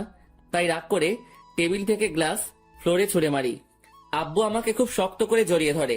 আমি বুঝতে পারলাম আব্বুর মনে কিছু একটা চলতেছে, কিন্তু কি তা বুঝতে পারতেছি না। আচ্ছা আব্বু, চলো একটু ঘুরে আসি দুজন মিলে। চল। আমি আব্বুকে নিয়ে গ্রামে ঘুরতে গেলাম আর দুপুর পর্যন্ত ঘুরলাম। এরপর বাসায় আসলাম। অন্তর, তুই সত্যি কি ভালো আছিস? তোর মনে কোনো কষ্ট নেই তো? আমাকে দেখে কি মনে হয় তোমার আমি কষ্টে আছি? কষ্টে থাকলে কেউ তিরিং বিরিং করে ঘুরে বেড়ায় নাকি? মজা মাস্তি করে নাকি? আল্লাহর রহমতেই ভালো আছি আমি। তবে তোমার কেন মনে হচ্ছে আমি ভালো নেই? না, এমনি। আচ্ছা চল ভিতরে যাই। আমরা ভিতরে গেলাম। দুপুরের খাবার সময় আমরা সকলে মানে সকল ছেলে মানুষ একত্রে খাবার খেয়ে নিলাম। তারপর আর কি, অন্যান্য দিন যা করি সেটাই করে সন্ধ্যা পর্যন্ত পার করলাম। সন্ধ্যায় আমি মোবাইলটা চার্জে লাগিয়ে আসি নাস্তার জন্য। হল রুমে এসে দেখি সকলে কি নিয়ে আলোচনা করতে ব্যস্ত। আমিও গেলাম তাদের কাছে। আচ্ছা, আমি একটা জিনিস বুঝলাম না। আমি আর তানভীর যেদিন আসলাম সেদিন থেকেই তোমরা আমাকে ছাড়া বাকি সবাই আলোচনা সভা তৈরি করে আলোচনা করতে ব্যস্ত। এখন আজকে আব্বু আম্মু আসলো, আজকে আব্বুকে নিয়েও তোমরা শুরু করে দিলে। আসলে কি এমন আলোচনা করতেছো তোমরা? আমার কথাগুলো শুনে সবাই থমকে গেল। মনে হয় আমি তাদের কাছে তাদের জান চাইছি। কিছু না রে, এমনি আড্ডা চলতেছে আর কি। মামা, নানা ভাই তারা এতই ফ্রেন্ডলি যে তাদের সাথে আড্ডা দিতে হেব্বি মজা হয়। তুইও আয়। আমি তাদের কাছে গিয়ে আড্ডা দিতে ব্যস্ত, কিন্তু সকলের চেহারায় অন্য কিছু দেখতে পাচ্ছি আমি। তারা আমার থেকে কথা লুকাচ্ছে তা আমি শিওর, কিন্তু কি সেটা জানি না। তবে আমাকে জানতে হবে। সন্ধ্যায় সকলে নাস্তা করে নিলাম। আমি একটু বাইরে যাব। আচ্ছা যা, কিন্তু 9টার আগে বাসায় আসবে। আচ্ছা। তারপর আমি বাইরে গেলাম। কিছু দূর হাঁটতেই মনে পড়লো মোবাইলের কথা, যেটা আমি চার্জে দিয়ে আসছি। তাই আমিও আবার বাড়ির দিকে গেলাম। দরজা মুখোমুখি দেওয়া, আর আমি হলরুমে যেতেই দেখি সেখানে কেউ নেই। কিরে, আমি আসার আগ পর্যন্ত তো আব্বু, নানা ভাই, মামা, তানভীর এখানেই ছিল, তাহলে কই গেল? আমিও আমার রুমের দিকে যাই, আর চার্জ থেকে মোবাইলটা নিয়ে বেরিয়ে আসতেই নানুর রুম থেকে কথা বলার আওয়াজ পাই। আব্বু, আমি তানভীরের কাছ থেকেই সকল কথা শুনে তাকে তোমাদের কাছে পাঠালাম। শুধু তাই না, তারিনও আমাকে কল দিয়ে সত্যিটা বলে যে সে কি কি করছে অন্তরের সাথে। প্রথম আমারও রাগ উঠছিল, তারপর তারিন কান্নাকাটি করতে লাগে আর সে তার ভুল বুঝতে পারে। তোমাদেরও সবটুকু বললাম, অন্তরকে বুঝতে দিই নাই। আমরা তার কষ্ট সম্পর্কে অনেক আগেই জেনে গেছি। রেহেনা, মা শোন, আমাদের বুদ্ধিমতো অন্তরকে এখানে আনলাম আর আটকে রাখলাম। তাকে বুঝতেও দিই নাই যে আমরা এখানে তার বিয়ের ব্যবস্থা করছি। আমি কথাগুলো শুনে নিস্তব্ধ হয়ে গেলাম। খুব বড় ধরনের শখ খেলাম আমি। তার মানে আমাকে এই কারণে আম্মু নানার বাড়িতে পাঠাইছে। আমি কি বলবো বা করব কিছুই বুঝতে পারলাম না। আমি মোবাইল নিয়ে আস্তে করে বাহিরে যাই, আর নানুর রুমের জানালা খোলা, সেটা দিয়ে আমি কোনো মতে নিজেকে আড়াল করে বাইরে থেকে তাদের দেখতে ও কথাগুলো শুনতে লাগি। এখানে আম্মু তারিনের কথা বলল, কিন্তু এখানে তারিন কোথা থেকে আসবে? আর তখনই দুইটা মেয়েকে দেখলাম। মেয়েগুলো আর কেউ না, সেই মেয়ে যেগুলো আমাদের সাথে আমাদের বাড়িতে আসছে। তাদের চেহারায় এখনো পর্দা করা, তবে তারা তাদের পর্দা খুলতে লাগে। তাদের পর্দা খোলা শেষ, কিন্তু আমি তাদের পিছনের অংশটুকুই দেখতে লাগলাম। এরপর তারা দুজনেই ঘুরতেই সেই লেভেলে শক খেয়ে গেলাম আমি, কারণ আমি তাদের চেহারা দেখলাম। যে মেয়েটা আমার মাথা খাইছে সেটা আর কেউ না, তারিন। আর তার পাশের মেয়েটা হচ্ছে তানিয়া। কি ধোকা দিল রে দুইটাই! ভাইরে ভাই, কি জিনিস এরা! আমার আগেই সন্দেহ হয়েছিল এই দুইটার উপর, তবে চেহারা দেখার ইচ্ছা ছিল, কিন্তু দেখতে পারি নাই। আন্টি দেখুন, আপনার কথা মতো আমিও এই দুজনকেই নিয়ে আসি আমাদের সাথে, আর অন্তরকে বুঝতেও দিই নাই এই দুই বোরকাওয়ালি আর কেউ না, তানিয়া ও তারিন। কিন্তু আন্টি, আপনি হয়তো এই মেয়েটাকে মাফ করতে পারেন, কিন্তু আমি কোনোদিনও মাফ করব না।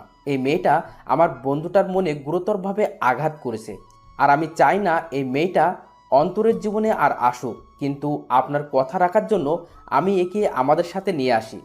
শালা তানভীরও আমার সাথে 2 নাম্বারই করলো। সে আমাকে গোপনে হলেও তো আমাকে বলতে পারতো, কিন্তু শালাও বেইমানি করলো।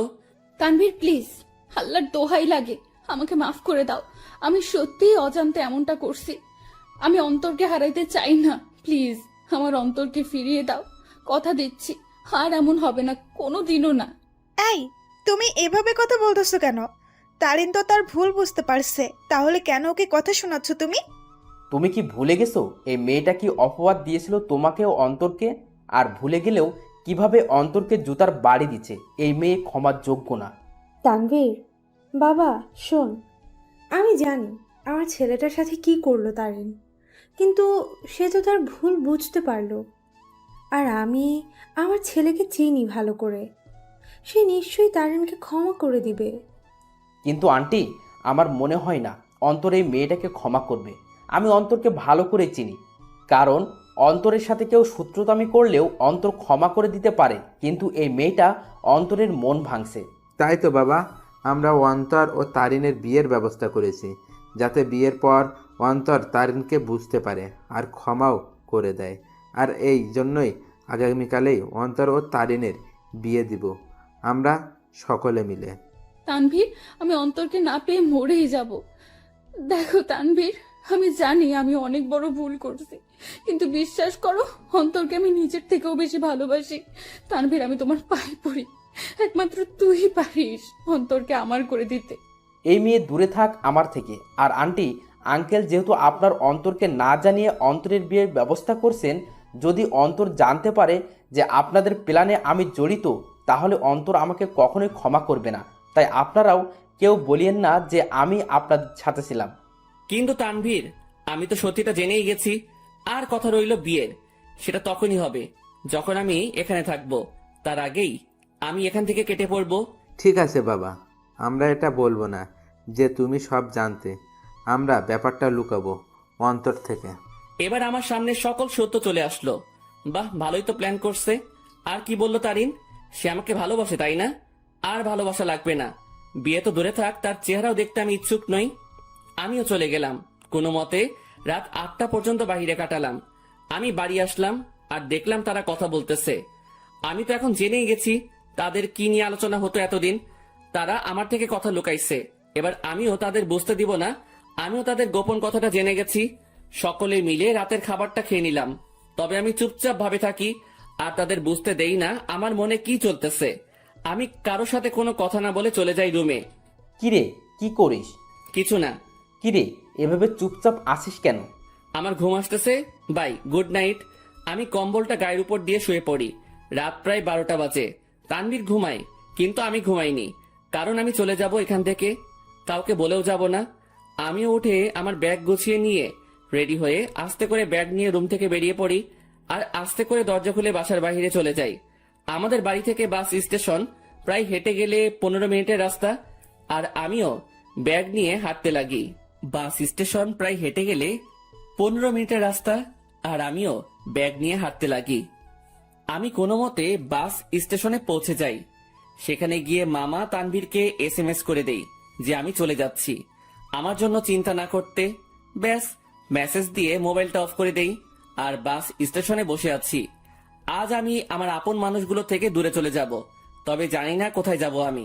তবে আপাতত আমি আমার এলাকার দিকেই যাব, এরপর না হয় অন্য কোনো কিছু ভাববো আমি।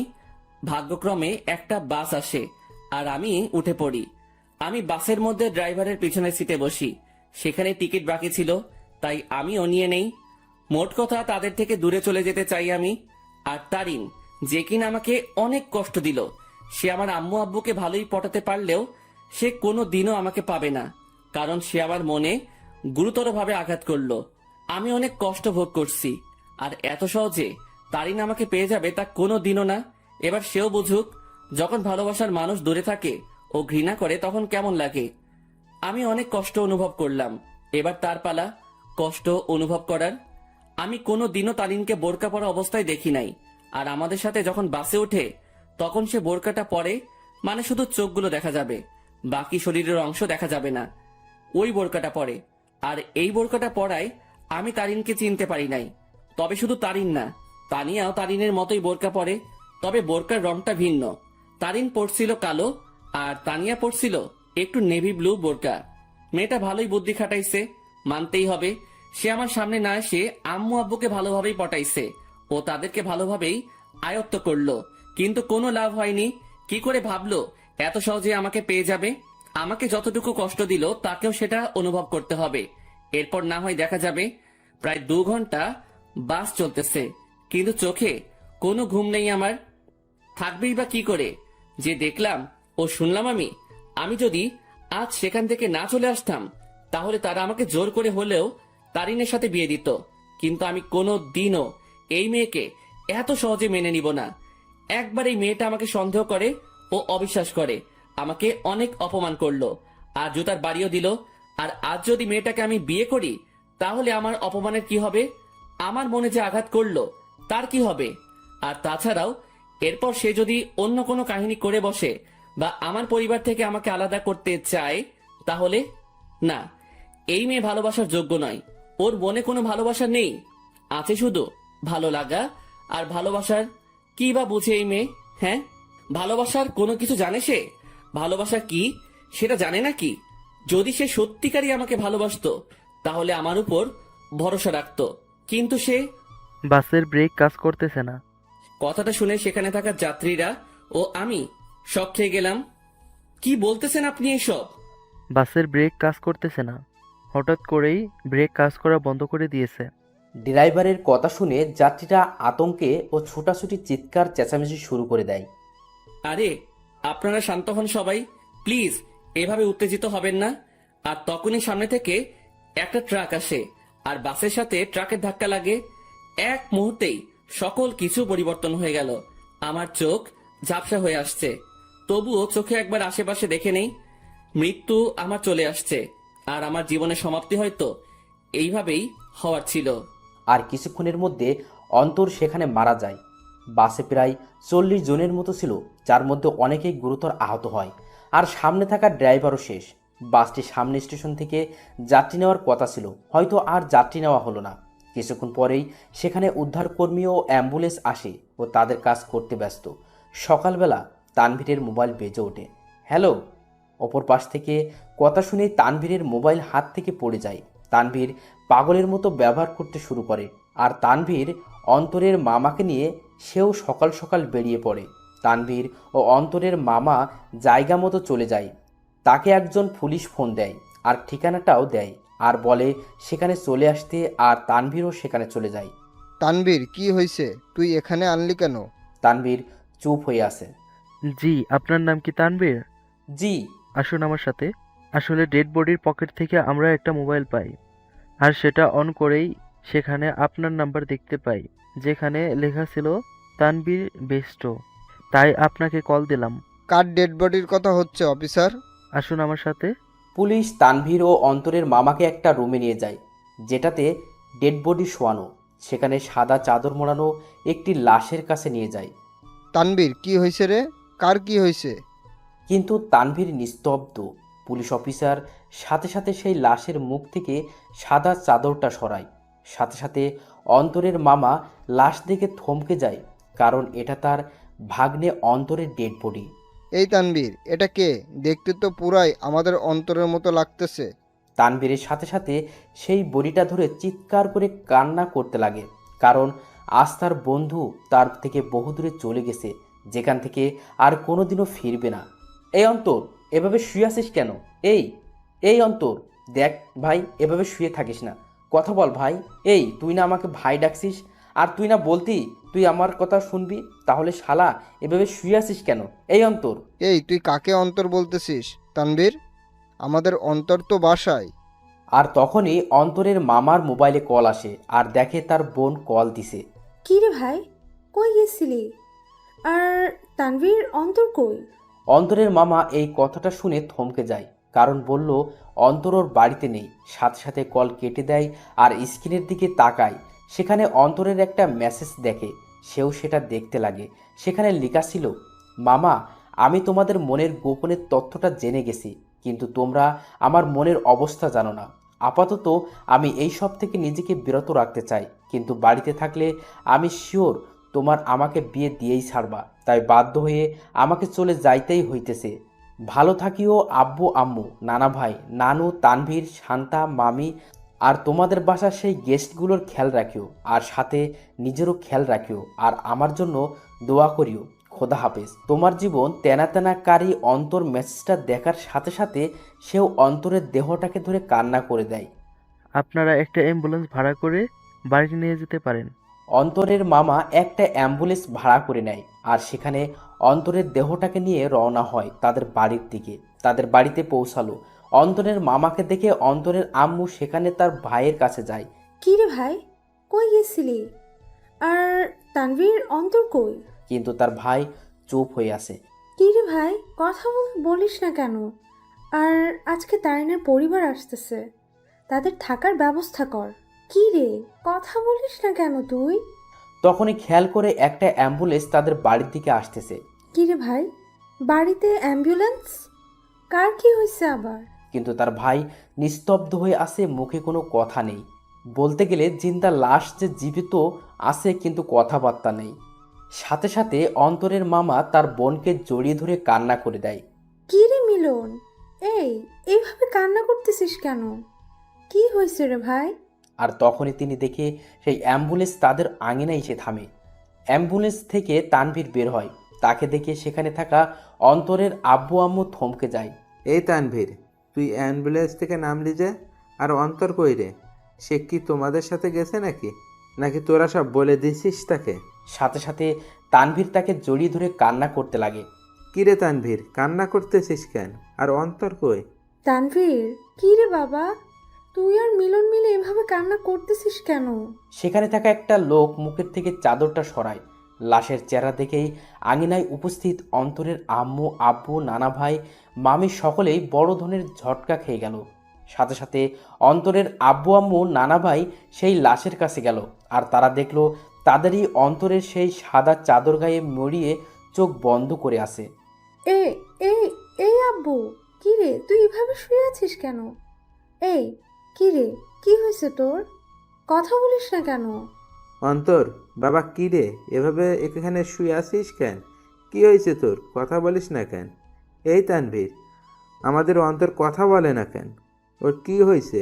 নাকি তোরা সব সত্যি বলে দিছিস বলে রাগ করে আছে আমাদের উপর?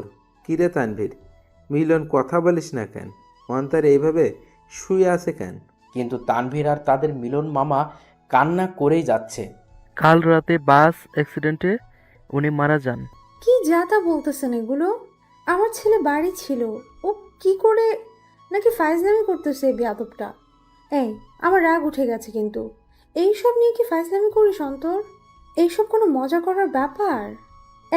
উঠ বলতেছি, না হলে কিন্তু একটা মারও মাটিতে পড়বে না।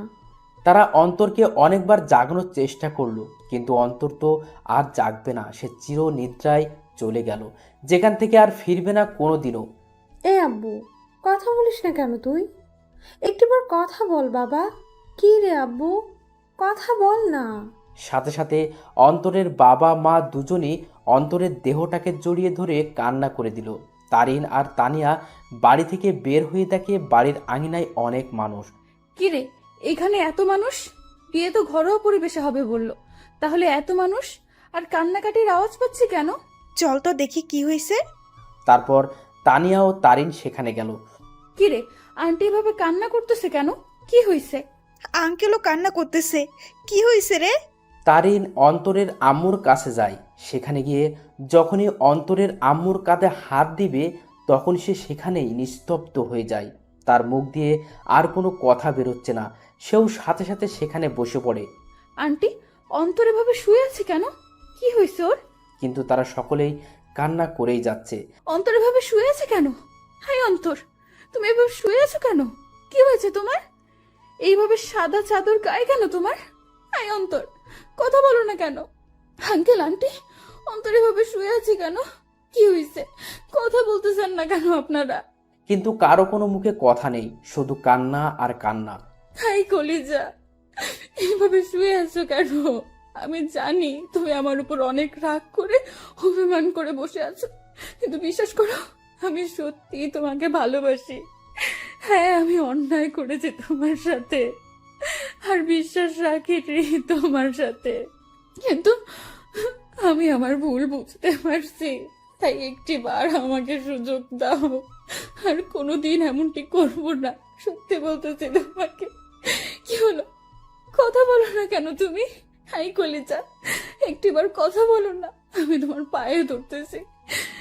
এই আর একটিবার সুযোগ দাও আমাকে, দোয়াই লাগে তোমার। এইভাবে চুপ থেকো না প্লিজ। দেখো আমার কিন্তু ভয় লাগতেছে, আর তুমি এইভাবে চুপচাপ শুয়ে আছো কেন? কথা বলো না। দেখো এভাবে চুপচাপ থেকো না।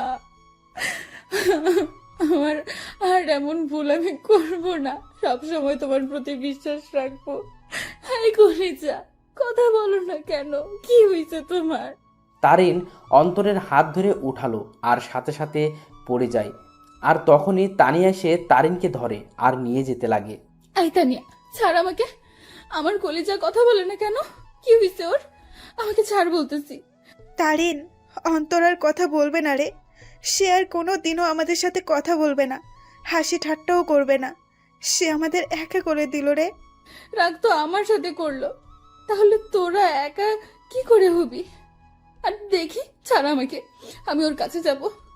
ওইখানে শুয়ে আছে আমার উপর রাগ করে, আর আমার সাথে কথাও বলে নাই রাগ করে। দেখি, ছাড় আমাকে, আমি ওকে মানিয়ে নিব। দেখবি ও ও আমার সাথে কথা বলবে। ছাড় বলতেছি আমাকে। তারিন সেখানেই পাগলামো শুরু করে দেয়।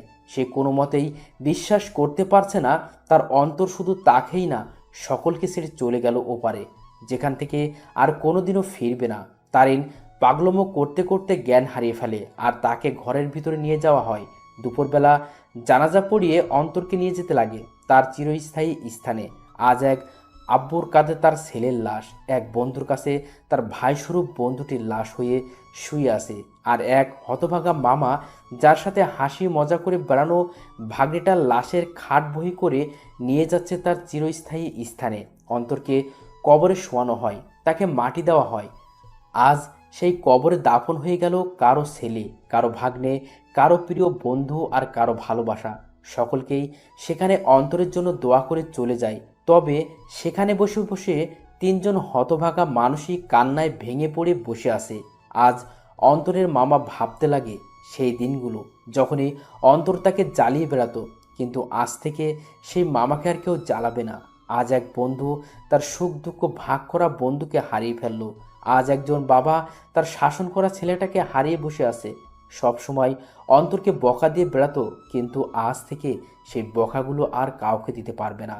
অন্যদিকে তারিনের জ্ঞান ফিরে, সে দেখে অন্তরের আম্মু কান্না করতেছে আর তানিয়া তাকে সামলাতে সামলাতে কান্না করতে লাগলো। এই, তোমরা সকলে কান্না করতেছো কেন? আজকে না আমার আর অন্তরের বিয়ে, আর বিয়েতে তো মেয়েরা কান্না করে, তাহলে তোমরা ছেলের মা ছেলের বান্ধবী হয়ে কান্না করতেছো কেন? আরে যাও, তাড়াতাড়ি আমাকে রেডি হতে হবে। এই তানিয়া, তাড়াতাড়ি আমাকে রেডি করে দে, কাজী সাহেব চলে আসবে যে কোনো সময়।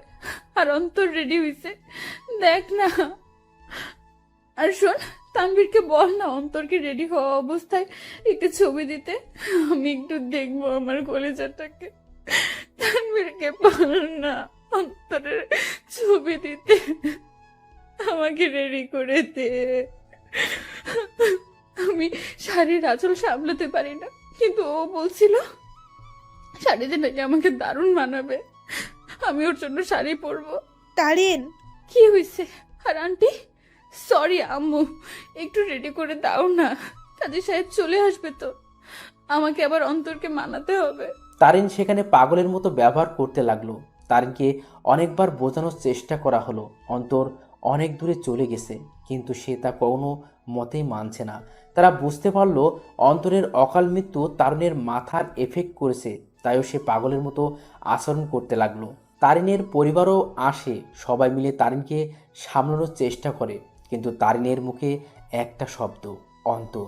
কিন্তু সে আর কোনোদিনও ফিরবে না। এভাবেই সমাপ্তি ঘটল এক অসমাপ্ত ভালোবাসার। একটি সন্ধ্যের জন্য একটি ভালোবাসা অপূর্ণ রয়ে গেল, শুধু থেকে গেল ভালোবাসার কিছু স্মৃতি ও অনুভূতি। ভালোবাসার মধ্যে সবচেয়ে গুরুত্বপূর্ণ হলো বিশ্বাস। একে অপরের প্রতি বিশ্বাস যত মজবুত থাকবে, ভালোবাসাও তত শক্ত হবে।